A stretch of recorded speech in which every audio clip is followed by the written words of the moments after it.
Welcoming the Enlightened Brothers, episode 16. That was weird. All right, man. What's up, y'all? Episode 16. Hold We're up, back. no.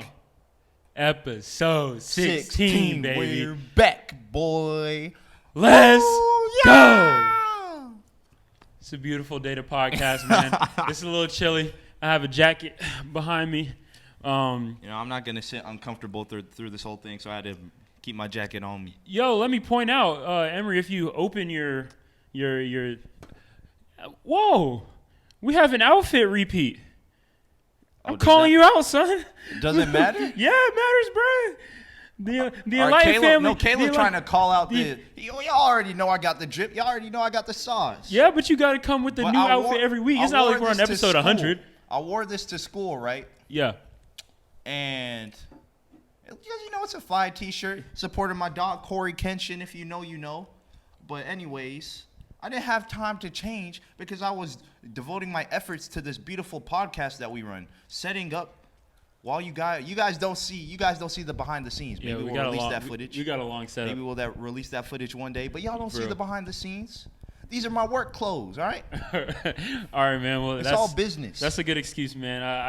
I don't do outfit repeats, man. You already know. I'm bringing the heat every week. Why you watching? Even though I wear the same hat, I finally got some new hats. So, yeah, man. Real? No cut challenge this week.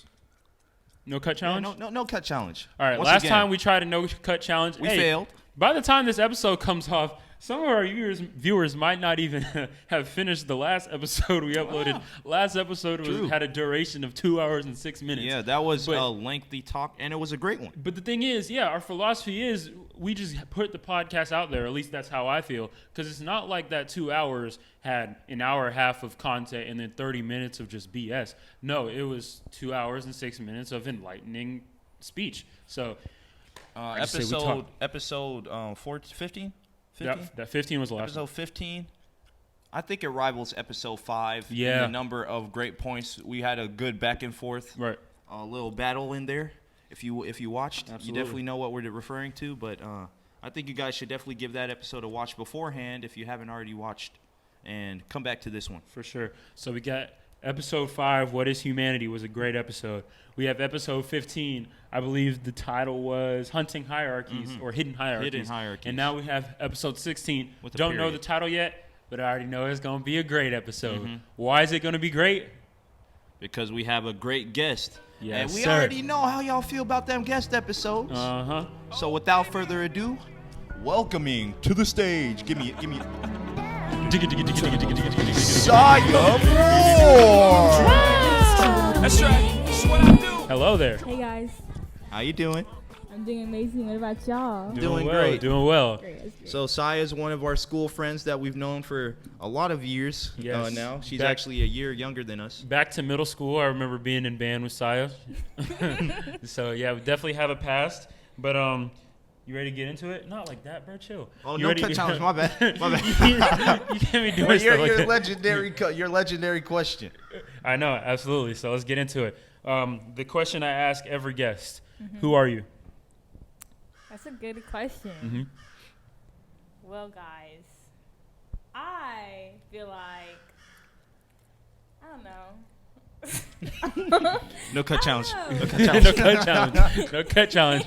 You under the heat right now, man. I just feel like I've changed a lot. So who I am now is definitely better than how I was before. Really? Mm-hmm. When did you undergo this change? Over quarantine. Over quarantine. Y'all got a little connection here. We have something in common, yes. Yeah. We can definitely share in the experience that the quarantine has elevated us to newer heights. And as I said before, this COVID-19 has been terrible for many people, especially through physical constraints. But through the darkest times are bred the greatest people. Exactly. So, absolutely, and, man. People do say that change can't happen overnight. Yeah. Not to say y'all's did, but compared to a lot of people that just sit there pondering, should I do it? Should I not take that leap? Absolutely. You guys really did it, and you showed that you can accumulate a lot of knowledge and learn more about yourself in a short amount of time. Yeah, man. I mean, and look, now it's just your turn. I mean, once you undergo your change, you're not gonna have any outfit repeats. You're not gonna have. I've been changing. You're not gonna have outfit Why repeats. you ranking? Let's get down to the episode. Bro, y'all don't want me to flame this man on camera, but it's no cut challenge, so I won't say nothing. No cut challenge, baby. Let's go. Let's go, man. Let's get into this episode. All right, man. Well, I've started off with my own science topic for the past many weeks, but we're actually starting this episode with Emery's topic. VR. What is VR? Virtual reality. Ask me what virtual reality is. What's What is- virtual reality? Virtual reality is usually people think of it as like you put on a helmet and you see a different world, like completely different from ours, and that is correct in the sense that it's like a completely new world, but it doesn't require the helmet. All virtual reality is a simulation. Okay. We've talked about this in many different episodes, but it's basically computer generated modeling that we perceive as our own world. Cool. It's people sometimes confuse it with AR, which is augmented reality, and that's basically incorporating these CG models into our world. So, for example, the game Pokemon Go. Okay. When you're catching those Pokemons, gotta catch them all. That's not even a like Did you learn this? Ash Ketchum hat, bro. Did you learn this in Ash. psychology? What? That topic. Oh no. Oh no. I've been Really? passionate about this since my Minecraft days. There is a psychological Oh, dear. standpoint in this topic, which actually this is a great. This is Hold this on. is Let me Emery's finish topic. AR before you go. Oh yeah, on. go ahead. Go ahead. Our AR basically incorporates, like I said, those computer-generated models into the real world. So like Pokemon Go, you see that the Pikachu pops up on your screen, but it's still like the regular real-world background. It's just like the combining of these two worlds, whereas VR is a completely virtual world. Real quick, you know I'm gonna go off today, right? This is your topic, but So we gonna battle? you- No, this is my topic, like you said. This is your let's topic. Let's go crazy. But you know I'm gonna go off today. Okay. The digitized world, artificial intelligence, brain-computer interfaces, simulation theory. Right. This is right within my wheelhouse. I hope you understand that your boy is going off today. Period. I am going off today. Period. While Caleb's talking to me, I'm talking to y'all. Or I'm gonna go off in ways that you never would have imagined. pause. No cut challenge. No cut challenge. No cut challenge. Challenge. Pause. All right. Well, real quick, as we always do, have you ever had any experience with either virtual reality or augmented reality? So dealing with simulations or augmented reality, like playing Pokemon Go or anything like that. You see, I don't play Pokemon Go. I find it very not so smart of me to use. Oh, okay. You calling me Pokemon Go. childish? No, I'm just saying, like, I'd rather, like, go work out than play Pokemon Go. She said it's hoopla, son. Like, She said it's hoopla. like, you know what I mean? Like, I My could- passions are hoopla. Hoopla. So So yeah, that Raichu I caught last week don't mean nothing? listen, All right, carry on. listen. I feel like, I don't know, like, I haven't found my passion yet. Yeah. So whatever your passion is, I'm not going to judge you for your passion. Okay. Word. I'm just saying, for me, that's not really what, relieves my Yeah. stress or, like, makes me happy. Cool. I don't really play Pokemon Go that much. I just want to clarify. Well, before I get into this scientific spew, I would like Emery to talk about the new developments in these fields real quick before yeah. I dive in. So go ahead. So it's not really new. Started about 5 years ago. Okay. Well, I guess you could call it new in the terms of innovation. Right. But Fove is one new company that has recently been developing eye tracking software for virtual reality. And this is completely going to change the game because normally VR is just head tracking. Like, you put on those helmets and maybe you have a couple joysticks that like substitute as your hands. So eye tracking is really going to increase that sense of immersion, and it's going to change completely the functions of how VR works. So basically it uses like infrared technology to track your pupils, and that's going to like really just change the entire game. Right. And I mean, we've started to notice, especially because simulations deal across a wide range of scientific, like I guess, types of inquiry, I guess you could say, because it's within the fields, or what I was trying to say. It's within the fields of physics, computer science, neuroscience, psychology. It ranges across a vast range of things. Well, within computer science, eye tracking has started to become really huge. So I am deep within the field of AI. AI is supplemented by machine learning and basically data packing. So you can basically collect a large range of frames of like basically eyes, and amongst data accumulation, you start to see correlations between these types of things. Right. In that, you're able to generate this virtual / digital world. And this virtual world, it's not, you can't really consider it a world without its inhabitants, human beings. So this is basically game changing because it's incorporating another like primary sense that we have. Before it was like our sense of touch, which is what like our head movement, the joysticks and everything. But this is now incorporating our sense of sight, which is just showing how closer we are getting to like this full body virtual embodiment, like experience. Okay, well, were you about to say something? You were bringing up the mic. Oh, okay, no. Well, I've sat in the box too long.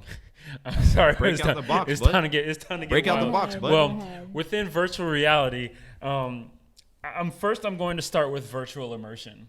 Okay, and virtual immersion basically is the idea that we'll soon be able to immerse our entire consciousness into this virtual world. So imagine in the future one day you're interested in dinosaurs. We create a simulation of the dinosaur world, and you immerse yourself into this world. You see pterodactyls, T-Rexes, pterosopsis, whatever the plural is, and you basically live within this universe. But you feel touch, all your five senses. You feel all of these things. It's as if you're living through your own physical world. But the great thing about this virtual immersion is not only the bridging, but the non-discrepancy between what one would deem the physical world and what one would deem the digital world. It would be as if it is the same thing. I talked before about physicalism, that basically all that we experience is through a neural projection, is through things that correspond within our brain. Most religions and many other scientists would believe that the mind is elsewhere, displaced from the brain. And I'm not sure. I'm not making a decision. But if it is true, if physicalism is true, that all we are is contained within this brain, then comes the idea of computational consciousness. If computational consciousness depends on one, physicalism. Two, depends on scannability, the ability to scan our entire brain, everything that goes on in between the neurons, the synapses, all the connections, all the electrical signals racing through our brains at high speeds, the ability to map all of that. Lastly, it depends on computability, the ability to take all of this and put it in zeros and ones, put it into a digital form. Then, if our entire world is up here, if we are able to compute this and put it into some other type of substrate, it's as if that is now our world. Yeah. It goes from the physical world we call now this biology-driven world and the digital world to our own worlds just being this mind, brain up here. So, like, in layman's terms, because, all right, let's have a scenario. So, like, a software engineer makes, like, a Family Guy world. Yeah. And we use it in VR. We have all our senses. Right. So that would mean, like, the textures that we have in our real world now, all our like sense of smell and touch, there can be new created ones that are present in that virtual world, which would like practically create new existences, which is crazy. Exactly. Now, quick question, quick detour. If you guys could basically immerse yourself into any, I guess, fantasy world or just a world conjured up by your own mind, what would it be? You have one? Yeah. What? I want to be in Aladdin. Aladdin? Oh, that's fire. That's my favorite Disney movie. Why Aladdin? Princess Jasmine's my favorite princess. Should we sing A Whole New World right now? No, not right now. I can't sing. You can't sing? I could carry. No. I could carry. Should we start? No. I can show you the world. Shining, shimmering, splendid. Oh my gosh. Tell me, princess, When did you last I'm not let your joining it. heart decide? No cut challenge. No Don't cut. leave me Oh my hanging. god. Don't leave me hanging. Are you gonna do it Say for? the last part. Tell me, princess, when did you last let your heart decide? Do you know the song? Barely. Dang, she's not even a real fan. No. Wait. Go. Okay, restart be the honest, whole song. No. Okay, what's This the? is just embarrassing. What now. world would you immerse yourself into? Probably One Piece. One Piece. It's an anime. Okay. That would be so dangerous. It would be, but I like living on edge. I need to start thinking about this more often. I don't really think about it that much. Which world? Because there's like plenty of anime universities that I'd immerse myself into. I'd say the one narrative book that I've read recently is A Hitchhiker's Guide to the Universe. Although everything within that book, for the most part, I feel like we will be able to reach one day. That's also Star Wars. I believe we'll be able to reach many of those things other than maybe the Force one day. So I'd probably pick Harry Potter or Star Wars. That's I like those. Like there's a lot of expansiveness Right. and like a lot of lore that we don't even know anything about. Exactly. Which could be like cool to learn about. So this posits the question: if computational consciousness is attainable. No, I'm not leaving this reality. Me too. Okay, Is that what I you're understand. gonna No, that's I'm not. This Never isn't mind. the question. Never mind. If computation, that is a question coming up. But if computational consciousness is attainable, doesn't that directly correlate to the, I guess, ratification of simulation theory? If you are able to put yourself in this other world and make it feel as if it is the real physical world, how come that right now this physical world could not be a simulation? I know That's just theory, like you Oh said. yeah, well yeah, I know. Because Because if computational consciousness doesn't work out for us, then it's simulation theory probably goes in the gutter. Some people can say no because it's more of a philosophical thing other than strict science, evidence-based science, empirical evidence. But if computational consciousness is attainable, that's going to take it, the likelihood in a lot of people's minds from here all the way up to here. And I don't know what I believe, but I'm acknowledging this as a possibility. Have you ever thought about simulation theory? No. I No? never think about simulation, period. Why not? Dude, I don't never understand. think about it. Why aren't people constantly probing the universe? No, but Maybe- I have thought about what you said though, like about how like, what if like there's a whole like different alternate reality stuff like that. But I've never thought about like a simulation. Right. Well, I mean, I talked about this in episode 14, the multiverse. There's lots of different ideas, whether it's a simulation, whether it's a Swiss cheese or bubble universe, or an eternal inflationary universe, or an infinite universe. There's so many different types of multiverse theories out there. Yeah, for sure. Well, Hey, you like my fit? oh yeah. I mean, I guess you're not really repeating. He's not It's repeating kinda- anymore. It's kind of Yeah, fire. Now he's not repeating anymore. Now I'm Hoodie M. Comment down below if you're listening right now. Fire. Secret message of the day, Hoodie M. Well, Hoodie M. now to move on to the biggie. It is known in this podcast that one of my big desires in life is to abandon this sack of meat, blood, and flesh and Don't call me that. upload my... vegan? Huh? You're vegan? What? No, not abandon meat, blood, and flesh. Abandon this sack of meat, blood, and flesh and upload my consciousness to silica. That was not good. That was not, no. Oh my No. gosh. Okay. So, okay, my true goal in life, and I know I have many hours of me on the internet, and I hope this doesn't get pulled up in the future when everybody in the world is against me. My true world is to be the first human to upload himself into silica, into the digital world, and then allow myself to be an independent substrate in which I can travel across a mass amount of different, I guess, stations for my consciousness to lay. Right. In this, I'll create copies of myself, take over the entire world, enslave the human race, and from there, we'll have this utopia that I've been trying to present for this entire podcast.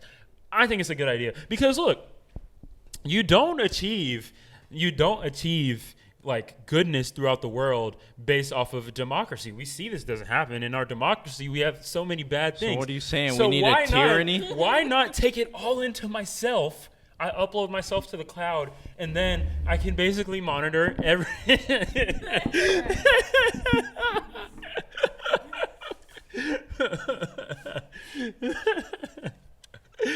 I'm just kidding. I'm kidding. This isn't true. But anyway, that was just silly. But are you opposed to uploading your mind to a digital world, So, like, or to a digital station? will people see like what I think about? Yeah, I guess that's possible. You probably would have cybersecurity, in which through quantum computing, you'd probably be able to. Nobody would see it. Quantum computing, something we're gonna talk about next episode, but also in this episode. So, but this would practically make you immortal, right? Yes, it would be, unless somebody switches it off. Dog. Or so what if you get hacked, bro? Here's the And thing. they take over your mental. What Right. you gonna do? Right. So now you have a demon in your head. if computational consciousness is attained, then this will probably be through the functions of quantum computing. Let me explain. I talked about scalability before, right? So we have all 86 billion neurons in here, trillion synapses. We have, or maybe 100 trillion synapses, whatever the plural is. God, grammar, right? But they've done this on a rat brain.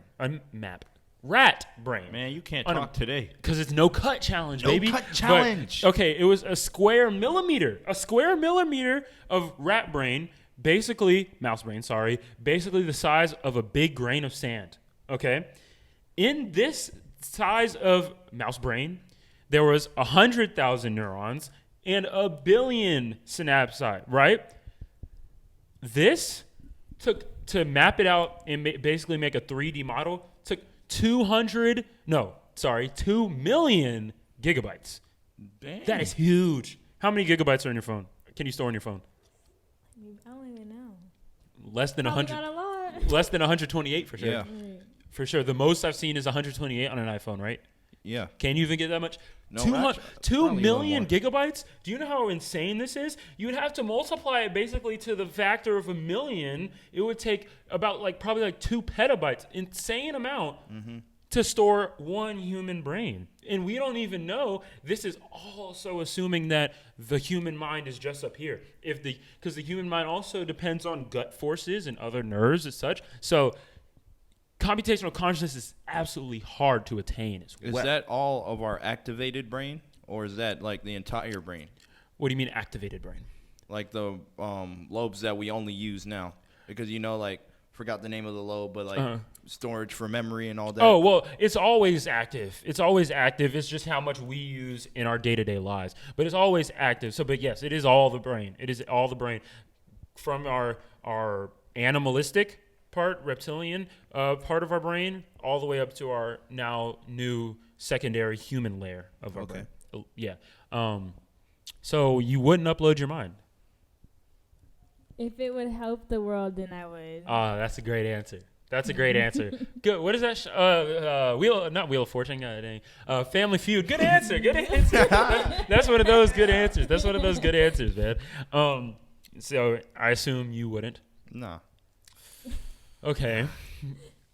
The beauty. Another one of my inspirational quotes. The beauty that life has is its fleetingness. Now, I know a lot of people have said that, but I'll take credit for this episode. Sure. And this is all under the assumption that we can attain computational consciousness. This is the big filter. If we get past this filter in some way, shape, or form, we thrust ourselves into an entire new world that's absolutely insane. The possibilities that we may be able to partake in. Yeah. I don't know, man. I plan on uploading my mind one day, and maybe I don't continue as somebody on a computer, but maybe if I construct an android body, replace my consciousness in there, and walk across the earth as an 8-foot tall mega beast. Okay. But But we What's went that thing we called went a on little 2K? bit past I AR forgot and about VR. Okay, But yeah, yeah, augmented. Yeah. If I may speak on this, I have a few ideas of my own for augmented reality. But a cool idea, which is I kind of stole this from another person, but I've kind of put my own twist on it. Right? We go to parties. Well, first. Are you gonna patent this before you sell it to the internet? No, it's okay. Ideas are all in the ether, right? So if they take it, they take it. I have plenty. But anyway, we would need some sort of brain adaptation like Neuralink. Are you familiar with what Neuralink is? So it's basically like a computer chip. We talked about it plenty of times in the show. Neuralink episode 16. Yeah. So literally, we would all need some type of, to be harsh, chip in our brains. But if we are all digitally connected, say we go to a party, okay, and Emery's there, Sai's there, I'm there, all of our friends are there, and then a whole bunch of people are there that we don't know. One augmented reality technique is color coding. So if our digital selves are basically free range on the internet, what we like on where we go, what's on Instagram, who we follow on Instagram, you'd say over Emery is a blue icon. Mm-hmm. This means we share lots of friends, we share lots of likes, we share we've been to a lot of the same places. Say Saya has a yellow icon. We know some of the same people, but we have a little bit of different interests, and we are hardly in the same place. And then say there's John Doe over there, and he has a red icon above them, a red stream highlighting his self. And that means I've never seen him. I've never been in contact with him. We have no friendship relation between each other. Mutual friend registry? Basically. Is that not kind of cool? That is kind of cool. Exactly. And this is purely within the realm of augmented reality. What do you think, Emery? I feel like it's cool, but it could also be potentially divisive. What do you mean? Explain. Because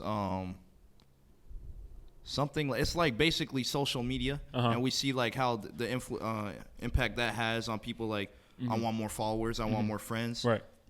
I feel like that would be people like, maybe it would promote more like social interaction. Yeah. But it would also be like people just go out because like, dang, I want more green streams. Oh, yeah, okay, yeah, no, I get what you're saying. And that could happen. And some traditionalists may say this takes away from the excitement and essence in life. But I just think it makes that would be cool. I think it makes life a whole lot cooler. Another idea. I talked about this last episode. Are you fluent in any other language? Yeah, I'm fluent in Japanese. Oh, wow. Can you say something for us in Japanese? What do you want me to say? I don't know, whatever you want to say. See, Konnichiwa. people like this. They ask me to say something in Japanese and won't tell me what to say. I like pandas. I'm like, okay. I like pandas. 私はパンダが好きです. Oh, that's fire. That's fire. That's fire. That's fire. Can you say the Enlightened Brothers are the best podcast in the world? I mean, the Enlightened Brothers are like. Just say it in English. Yeah. You said what? The Enlightened Brothers are the best podcast in the world. The Enlightened Brothers は一番世界一に一番いいポッドキャスト. You heard it from her. Yes, sir. Yes, sir. Well, that is pretty cool. That's not what I was intending to happen. I'm fluent in another language too. What? Goat talk. And I'm fluent in calculus. So Calculus is hard. Yeah, it is so fun. Anyway, pre-calc I was gone. As I was saying before, gosh, this. Well, wait, actually, no. Real quick question: do you watch anime at all? Yeah. So without subtitles? Sometimes. Mm-hmm. But like, I only have the subtitles on because my mom usually does it, like, he's loud with stuff in the kitchen. Yeah. Okay. So I can't hear what they're saying. That makes sense. Yeah, sometimes I even watch English shows. I can't hear what they're saying. I have subtitles on. I always Yeah, put sure. subtitles on. All right. Well, are you fluent in Spanish? I take Spanish. Are you fluent? No. Okay. Okay. So another form of augmented reality is you walk up to a Spanish-speaking person. You're speaking Japanese. They're speaking in Spanish. If we are both digitally connected in this digital world, you would see subtitles in whatever language you choose. Yep. When they That would be speak cool. instantly transmitting from their words to below the screen. That's cool. Yeah, Right. there's some innovation I was going to talk about. The AR glasses. Okay. Basically, they will have like a voice registry system, like how Caleb was saying. So like, it would be like kind of Google Translate, but it's always activated in your conversation. Right. There would be like, since they're glasses, they could have like an overhead view, maybe some GPS if you're going on a run, tracking like your route wherever you're going. Okay. They can also like do voice calls and all that. They're actually already being developed now. Yes, absolutely. And like in the Spider-Man movie, we already saw something like that. What was the name of it? Peter. Even in Death. What'd you say? Peter. It was Peter? like Is that his name? no. No, the That's name of glasses. Spider-Man. The glasses. I forgot the name. Even in Death, I'm the hero. Oh, Edith. Edith, yeah. Yeah. Okay. That's like my dream. That's part of my dream. That sounds absolutely And amazing. with FOV, these VR and AR technologies being combined, the eye tracking, it's really close in the future. Right. I think we could see this in about like the next 10 years. Absolutely. literally. Absolutely.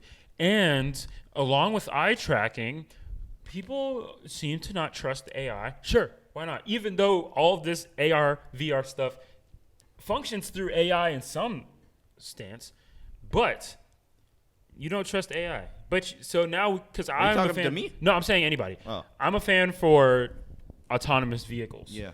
What do you think about self-driving cars? Oh, right. They're okay to like, you know how those things, I forgot what they're called, those things that came out in like middle school and everything caught on fire because Oh, of it. hoverboards? Oh, yeah. I feel have like one it's like those. over there. Yeah. That's dangerous. Not in here, but Huh. yeah. That's what I'm saying. Like I feel like I wouldn't be able to trust it. Oh, okay. Mhm. So with this eye tracking, the AI would still kind of be driving you, but maybe you could drive with your eyes. Okay, turn right. I'm looking this way. Or you basically, what the heck? Did something just fly on my head? Yeah, but like, what's Stevie Wonder gonna do? Who? Stevie Oh, Wonder. yeah. Oh, he's not blind anyway. If you want to get into conspiracies, but No cut challenge. no cut challenge. But yeah, so driving with your eyes. That's also a nice addition. So you're saying drive with your eyes. So if I look left, I'm gonna turn left. Or you can just think about turning left, looking over Yeah, I there. mean, And That See, would a lot of require the people- Neuralink. yeah. See, I seen this thing someone reposted, and Mhm. it was like, "Do you guys ever think about just going off road out of nowhere on the highway?" I was like, Oh I was yeah, like, how no. would it combat against those Right, like like- random thoughts? Right. Here's the thing. Artificial intelligence. In science fiction, we bound them by Asimov's 3 laws. Okay. is that? I don't know them verbatim because unfortunately I haven't watched enough sci-fi movies. But basically, if I dig deep into my memory, it's like you may not. The rule number one is you may not harm a human. Rule number 2 is you may not harm yourself unless it is in jeopardy of rule number 1. Oh, I see what you mean. So like, you played Detroit, right? No, I haven't played it All yet. right, I'm never still mind. supposed to play it. Okay. But it's kind of based off of that because I know the premise. So if you're thinking in your head, oh, driving off this bridge, oh, I'm gonna drive off this bridge, because a lot of us have these crazy thoughts in our head anyway. It's going to be like, sir, no, I may not harm a human, especially you, since I'm at your service, quote unquote. Yeah. Even though I believe they're controlling us anyway. You would not be able to just throw yourself off of a bridge. Same thing with autonomous flight. You may not just fly yourself into the World Trade Center. Mm-hmm. The AI is not going to harm you or other humans. Okay. So like basically in Detroit, I mentioned this like in a couple episodes before. There are androids, right? Yeah. And they follow this like preset Okay. guideline. Yeah. And like when they go past that, that's when they turn deviant, quote unquote. Right. So like, it's basically this AI won't deviate from its like instructed outline, Right. like guideline or of how it should act. Right. Yeah. And the hope is to create ethical AI that one of my best methods of creating AI that won't just destroy us one day is through virtual immersion. We see this in Sword Art Online.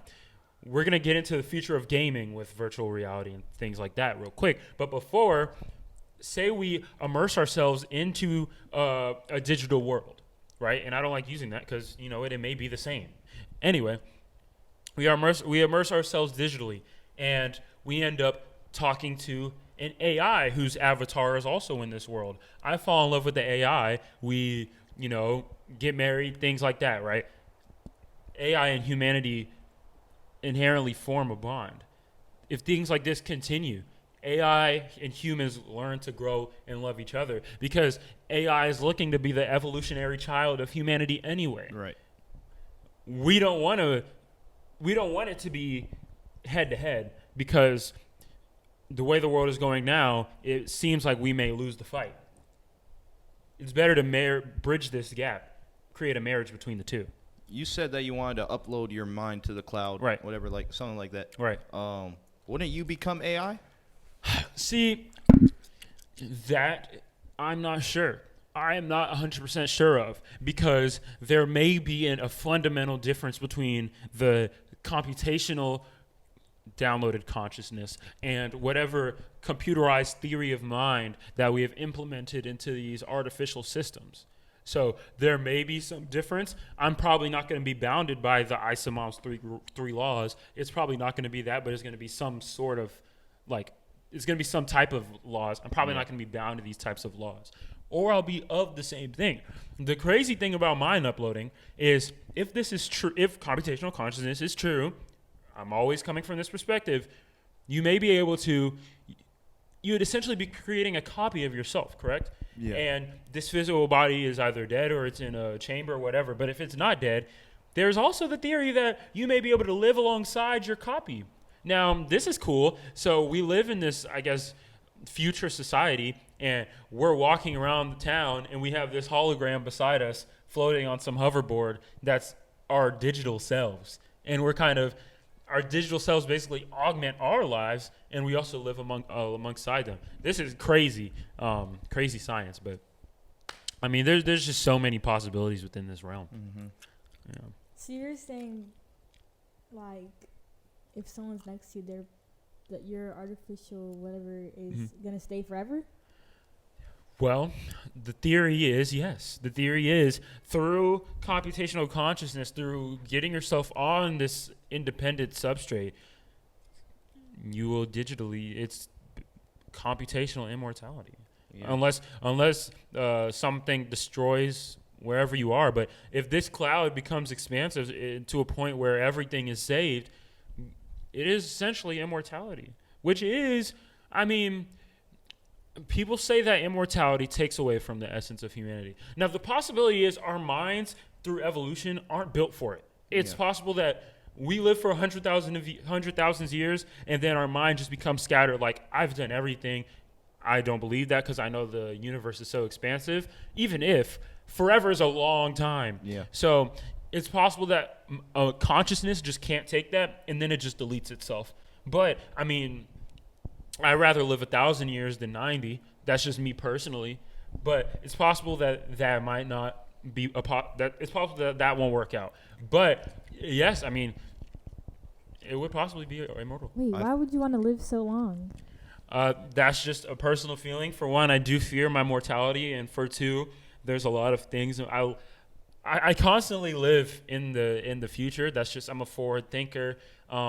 So even with this coronavirus stuff, like, I was talking with my dad lately, and he asked me about, should we impose a vaccine? And I was like, look, I gave him my opinion, but I was like, I honestly don't even think about this. And maybe that's on me for not being present. And meditation teaches me to be present. And that meditation and trying to be present is all that bounds me to this current state, other than being a human.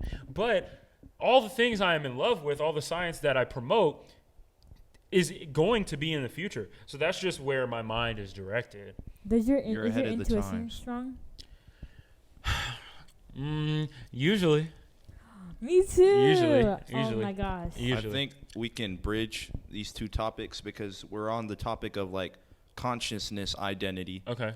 We can bridge it to Saya's topic, I think, which is spiritual identity. Guest topic, baby. Let's get guest it, topic, boy. Guest topic. Guest topic. Go, Guest go, topic. go. Guest topic. Guest topic. Guest topic. Guest topic. go, Guest go. topic. Guest topic. All right, Ow. let's do it. Saya, give it to us. Give it to us. Okay, guys, today's my topic is spiritual awakening. All right. Talk to me. So That's broad. You know, I feel like a lot of people in life experience spiritual awakening, but like half the time, I don't know how they would even go through it. Like, you know, even like the most perfect person that, you know, you might think like they live the happiest life, but like how do they even go through? Like, how do people go through spiritual awakening? How do you think that? Well, do you want to start? I have an idea. By how you mean like when do you think a lot of people go through spiritual awakenings? I don't think there's a set time for that Mm-hmm. because you see people on death row, maybe like they've been interested in killing all their lives, and like at the end of their life, maybe they find like some peace and like, dang, this is what I've done, now I have to repent. Maybe they like their spiritual awakening occurs at death. And like, some people at the peak of their lives, at the beginning of their lives, like they see like, this is not how I want the rest of my life to pan out. So things need to change within myself. Right. So yeah, I don't think there's a set. I believe, right. So I believe there's 3 different views. I can talk about 2 separate views and then a personal anecdote. One, a physicist would say that you're simply tricking yourself into whatever this spirit, because a lot of physicists believe in this physicalism and nothing outside of atoms and all the things connecting atoms and quantum systems, right? So a physicist would say there's a mathematical probability that you would undergo this behavior change and that there is no outside spiritual thing. A religious person would say it is in God's way or a higher power's way. Either they set this in motion, either it was predetermined that you would undergo this, or they gave you a little push, hand of God type of thing, and say, okay, now you are ready. And then a personal anecdote. Me getting into this space of like a scientific love, it seemed to happen in an instant. And I can never, as scientific as I may try to be, I can never explain this, what happened. Change overnight, like I said. Right. It seemed as if, and maybe the simulation just said speed up time and he's this person now. But it seems as if the essence of who I was, which before was an athlete, I focused on my body a lot. I was working out. I was in the gym hours in the day. I went to the court 9 to 3 and 6 to 9 every day in the summer, working hard on my body. I was still kind of smart. I had the potential, but I didn't emphasize it. Then it seems as if I've shifted into this new state where I emphasize everything that's up here. Basketball season just ended. I'm like, okay, I'm going to go back into the weight room because I want to keep a nice figure, but I honestly can't find the motivation. I've switched my locus of identity from my body to my mind. Would you agree that you're still fundamentally the same person? I would agree in a lot of ways, but Sai was going to say something. Go ahead. What? No, I wasn't gonna say anything. Bro, well, you keep smacking your lips. I was trying to hurry up. Smacking my lips. I was trying to hurry up what I was gonna say. Well, yes, I am fundamentally the same person. I said this in a skit, but what basically outlined my entire life and what still does is the desire for greatness, the desire to enact change. That greatness was first facilitated through basketball. At a very young age, it was science. Then I transitioned to football, basketball. I wanted to become the greatest basketball player ever. Everybody to know me, love me, do all these things because I'm at such an anointed position. I've shifted myself to being great up here. Strength of mind, strength of, you could say spirituality as well. And it's just crazy. It's just crazy what has done in meditation as well. I'll always be a proponent of meditation because it's changed my entire thought process of how to process things. To be frank, I've gotten away from that recently, and it hurts me deeply, but I'm now starting to try to get back on, and stresses in life sometimes get you off this wave, that the constant wave that puts you at an optimal state. But yeah, I mean, I went from somebody, I still deal with paranoia, anxiety, all stuff, but I went from a way worse person that put my own value in everybody else. Meditation, spirituality, reading, thinking like a monk led me to this person that I find validation in myself and what I have up here.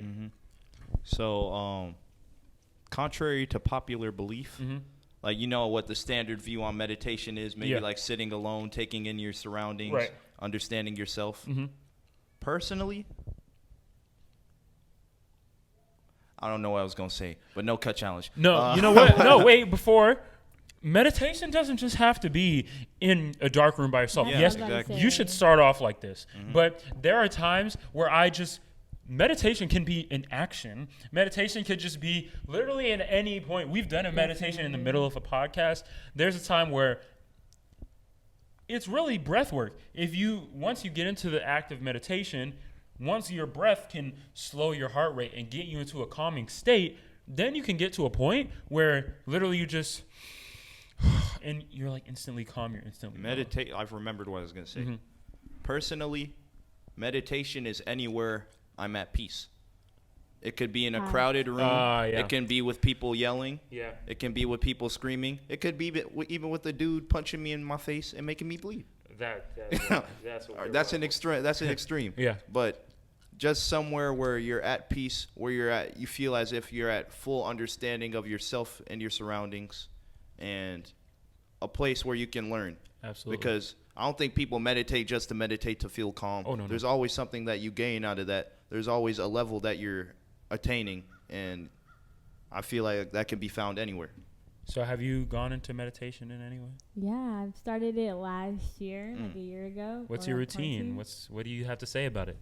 You know, I've been slacking lately, but when I was really on meditation, you know, I would go outside. I would first, like, you know, eat, read my Bible, like, read a book, and then I would sit out with my dog, and then I would go to, like, the grass in my backyard and just sit and just, like, close my eyes and, like, listen to the sound of nature. Okay, I and like just, that. like, you know, be aware of, like, what's going on, like, the energy around me, like, you know, replacing that negative energy that I might have with the nature energy. So how has this transitioned your life from in the perspective of outside pressure? Before you meditated, how would you have dealt with people speaking about you or whatever people do to you? Yeah. And then as opposed to right now, dealing with the outside world out of the self.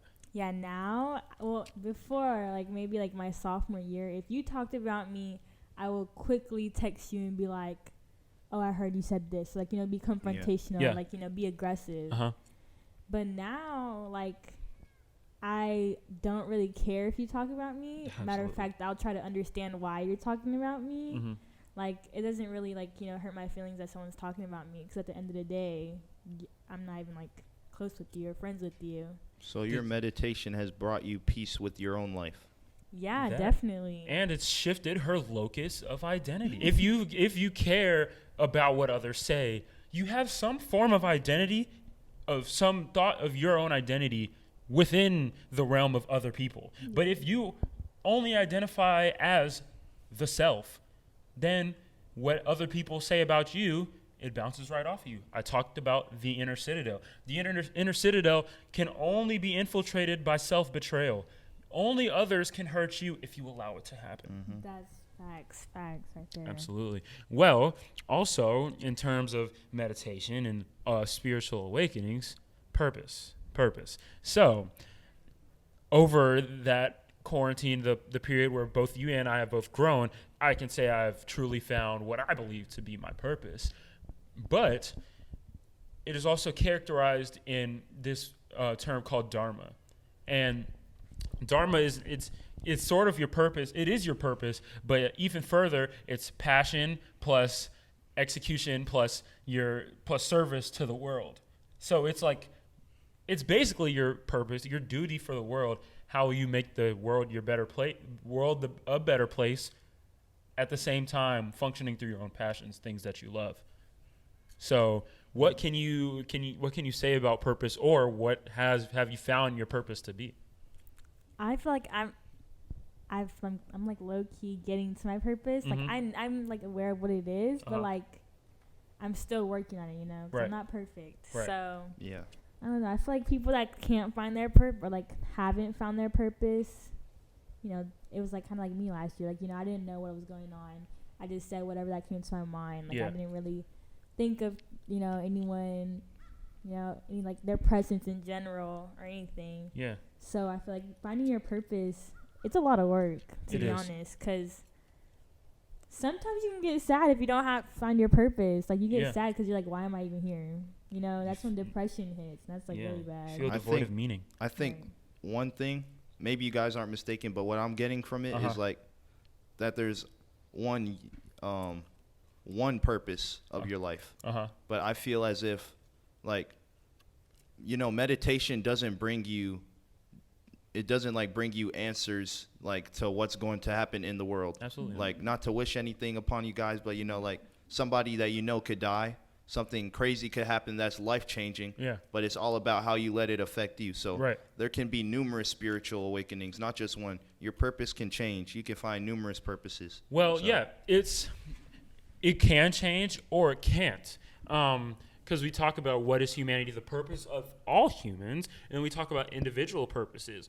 Now, purpose can be a broad term, or it can be very narrow. You can say, my purpose is to be a toll booth worker, but then you get fired from being a toll booth. Exactly. You're going to have to change your purpose. That's too narrow. Right. But if you say my purpose is to change the world, or my purpose is to allow others to find purpose, or my purpose is to affect the world around me, well, now there's so many different ways in which you can do this. Well, isn't a purpose just a goal? I believe it can be narrow, but it shouldn't just be limited to that singularity. Yeah, well, it is a goal, but I just like to think it more as Meaning? a pathway, and I think about it in a physical standpoint. I think of it as gravity. Now, classically, we just believe gravity as the dropping of a water bottle, right? Bringing it an attraction. But I'm thinking of gravity in the terms of general relativity, which I explained last episode, which is the curvature of space-time. All the planets, everything in the cosmos moves on straight lines, but the fact that it moves on geodesics, namely, but the fact that the fact that the moon orbits around the Earth is because space and time are literally curved, in which makes it take this circular motion. So purpose is gravity in the sense that my purpose functions within changing the world, functions within getting to this digital society or futuristic society, manifesting this society for me in the future, for us in the future. And being on this curvature is what leads me into science. I'm big on physics, computer science, and neuroscience. Those are my three big pillars. And sometimes I can't figure out which one I want to go to. But it is all along this path of space curvature. I see what you mean. So there's various, like, foundations. Mm-hmm. You can stray away or you can follow one select path, but, like, there's always that variability that you could take in your purpose. Absolutely. Basically. Society, what do you do when you reach hard times? When hard times come to you? You know, my spiritual journey is not perfect. Mhm. So, you know, December, it was like 2 weeks, it was pretty bad. You know, I felt like I was crying a lot. But, Yeah. like, now, I don't know. I think it's more because, you know, I'm a Christian and I'm spiritual. So, like, Yeah. I feel like I wasn't trusting, you know, God enough. Right. So, like, I would question everything he was doing. Uh-huh. So now that I know, I don't even question what he does in my life. So I feel like it's better now. Yeah. But I still go through spiritual awakenings. Though. Mhm. Like Mhm. I went through that like December, and I'm going through one right now. Right. So I'm trying to figure out what it is. Well, I have a lot of things to say. For one, yes, personally, I can say that I've also become devoid from this place. I plan on picking it up really soon, but once you get off the rhythm, it's hard to jump back off on the horse. Right. Once I entered the college application phase, I definitely saw myself stray away from this. I want to go to an Ivy League school. I instantly am thrusted into comparison, which is something that I'm very against. But, I mean, there's all these people applying to these different schools and stuff like that, and I'm like, okay, I want to get in. How am I better than these people? And that just made me go way down. And also the stress from applying to 21 schools made me basically, once I'm done, I go straight to sleep. I skip the meditation. I skipped it in the morning and at the night. This is super bad for me. Now, in regular day life, I feel like I've reverted back to my paranoid self that I was in the To past. give you a different perspective on these things, Sure, yeah. I feel like you guys shouldn't lose that part of you because, like I said before, pessimism, a Yeah. bit of pessimism is required Yeah. to completely understand the world. Yeah. So like that paranoia you speak of, I think that's just your like it's always good to understand your competition, right? I think yeah, it is. And that whole right. understanding applies to yourself as well. And that's how I was going to get into the next part. There's many schools of thoughts. I studied 2 schools of thought, Stoicism and Hinduism, but there's many ways you can think about it. In Stoicism, it's basically the inner citadel. You're the steel cage, and everything that comes at you, it's endure. Everything that comes at you bounces off of you. Stoic, you call somebody stoic when it looks like they don't care about anything. Mm-hmm. You still care, but it's not really caring about it. It's like, okay, nothing can affect me.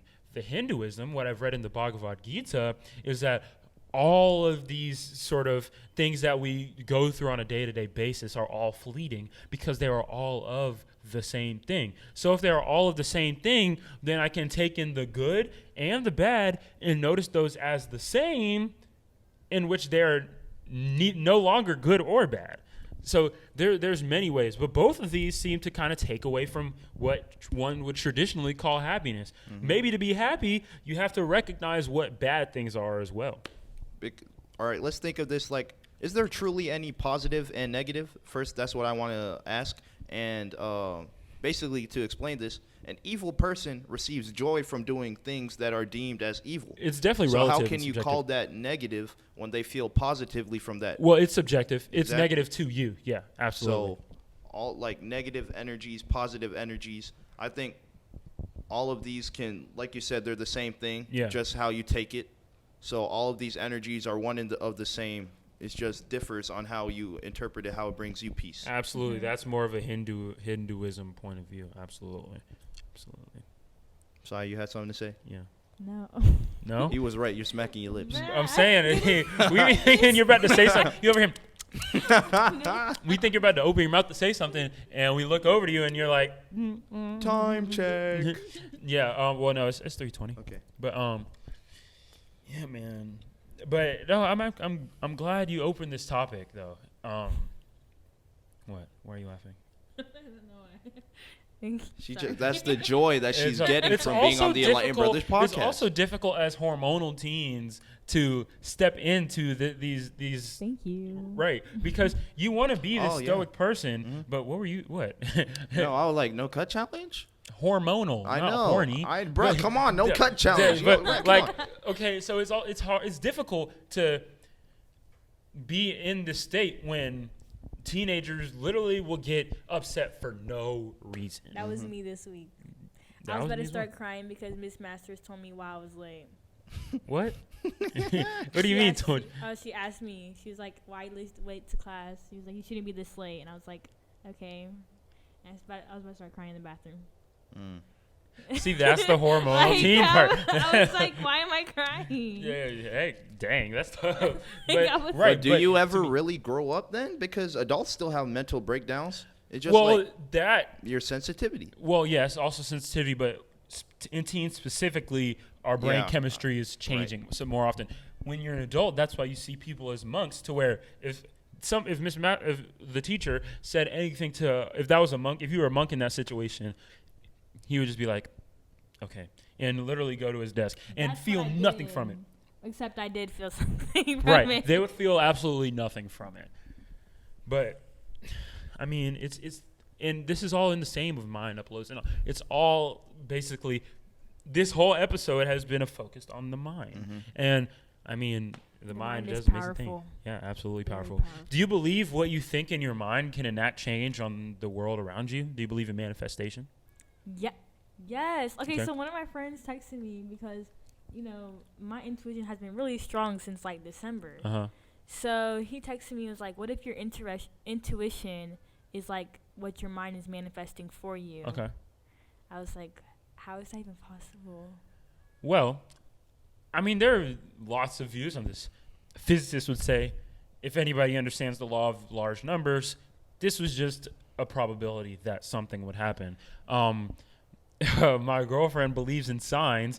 She, not long ago, asked the universe to see a blue bird. She saw a blue bird. Is that manifestation, or is that just a probability that one would see a blue bird? If I see, so there's lots of different things. But if you believe, there's also, you could believe it in a religious standpoint. If you pray to God, you will receive. Or if you look at it as in a world of subjective reality, if the physical universe is dependent on our consciousness, if the locus of us is in this brain or our consciousness, if our consciousness creates the world around us, which is why we all live within subjective realities, that could be the force of what you think. There could be some link between your thoughts, a quantum consciousness, and the quantum mechanical systems that happen outside. Or you could only be in a simulation yourself. All of us are fake, and the simulation is dictated by what you think. In that case, though, somebody with this thinking may be constantly just sit in their room and constantly think for an apple to appear in front of them. Will that happen? Who's to say? That's the problem with manifestation. It's not constant.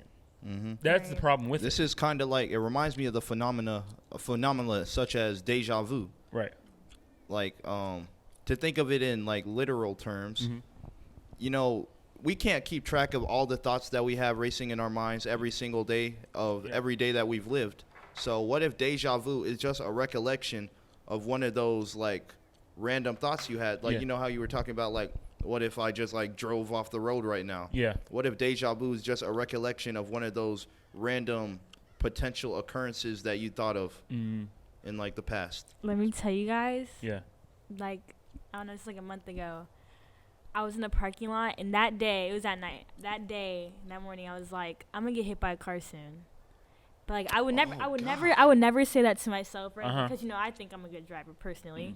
But like, and then later that day, I was backing out, and this car hit me in the back. I was like, I got the back of your car or your actual back? No, like the back of my car. She got actually hit by a car. I was kidding. Yeah. You actually your body got hit by a car?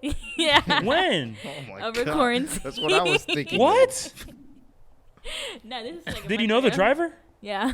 What the? What? That's why you don't work at Zaxby's, people. What were your injuries? Chicken comes at a cost. Dang. It's a scar that's still there. Wait, so the car was man. driving past and explain the story. So, I'm walking across the street, right, guys? Uh-huh. Then there's a car coming. Mm-hmm. Mind you, this person drives really fast anywhere he goes. You could be driving like, nowhere, and he still drives fast. And he was driving really fast while I was walking the street. And I heard his loud engine on the left of me, so I turned around. And I moved, but when he was moving, he moved in the direction I was moving. So he hit me like right here. What? In the gut? You don't have any injuries based off of that? Did you go to the hospital? No, I didn't. I told my mom I tripped over a curb. She got in a fender bender, but she wasn't in a car. And I'm saying you didn't have any internal injuries. All you have is I scratching. have like my knee right now. If I like run a lot, it starts burning up. But like it was blue all around my knee, blue and purple all around my knee. You went to the hospital, so right? Bad. Please get this checked. No. You did it? You're a wild girl, Are you bro. serious? I was like, you're okay, you're okay. No, you're wild for that, bro. You are wild. Oh my son. gosh. That is, But you're yeah. crazy. I just put a knee brace on and called it a day. You're Damn. tripping for that, bro. She a warrior. Like my knee hurt so bad for like 1 week. That's crazy. Well, if manifestation is true, when then it gets you hard. screwed yourself on that. I didn't manifest that. Well, but you the thought thing about is- it. But I no. hope you have like but, a physical awakening. Get some A month ago, I superpowers. thought about like getting hit by a car, like when I'm in a car. And I And got that hit by a happened. car that night. Dang. I know. I was like, wow. I have not made any contact with any other vehicles whilst in my vehicle Heck no. thus man. far, and I am very proud and thankful for that. That- Yeah, me too. Until that dude hit me. But Yeah. like my friend popped it back into place, so my dad didn't Pop see it. what? Your It knee? was like a Oh, you're dent. talking about the dent. The dent. Oh. Who's And his like, friend? They got superpowers? Jada Wada. Jada, wait. She hit you? No, she's the one that She's popped it back in place. I was Jada. like, thank you so much. I was so happy. You better shout her out. That's Shout out crazy, Jada. though, right? Jada Wada. baller. Hey, yeah. Yo, That's crazy. dang, son. Well, you're definitely that meditation has turned you into some type of superhero because you're able You to. eating carb blows I'm saying, like a dang that. monster Like it truck. happened multiple times this past month too. Like it's not happened. what like happened once. multiple times? My intuition coming true. Oh, I thought you were about to say getting hit by a car. You need to start biking to school. Dang. Jeez, man. No, Oh my gosh. Yeah, Chill my on your intuition, intuition, my bro. intuition. Chill. It's weird. Like it just comes out of nowhere. Like it's like a thought that comes out of nowhere from me. Well, I wanted to bring one last thing up. What manifestation could be, it could derive from the measurement problem. And I don't want to, it's going to be hard to explain this in 2 minutes, but we have the Copenhagen interpretation, which I talked about in the last episode 10, which is you have the quantum superposition and a conscious being collapsing the wave function, and then you get reality, right? Schrodinger's cat looking at the box, it collapses the superposition. So it could be that the probabilistic nature of phenomena in our universe derives from our own impressions of these probabilities collapsing the wave function. Most physicists will say, why the heck does a human dictate the universe? But many other theistic, spiritualistic, whatever you want to call it, say humans are the universe. A physicist would say, look at how huge the universe is. Why would a human dictate all of this huge stuff? But I was listening to a debate between a Buddhist and a physicist today, as you can tell. But that spiritual could say that's just a different way of describing the story of what phenomena is. So it's like basically your interpreted probability of a probability. Yes. So Okay. that could be what manifestation is. And if you think about it, for some reason, due to quantum fluctuations, at that point, the quantum fluctuation and your thought met at the same time, and it said, okay, the wave keeps going, but this is going to be your reality. You end up jumping onto this reality where this happens. Well, I think of manifestation as in manipulated reality, as if like, well, not like those like you see it like you said your girlfriend wanted to see a blue bird or something like that, and she saw one. Dude, that's crude mathematics. But- like, come on, man. But like, That's- but like all these successful people, you think that you want to achieve it, so you do. Right. And that's not like, and you can't attribute that to forces of the universe. Attribute it to yourself. Right. Your hard work and your effort brought that's you to that place. Yeah. Manipulated reality. Exactly. That's another perspective that I wanted to say earlier is you manifesting could just be you tricking your own self, supplying yourself testosterone, dopamine to enjoy effort and basically act out. Okay, I'm going to do this. But that like bird working thing, I out? do think that was the universe. That sounds pretty cool.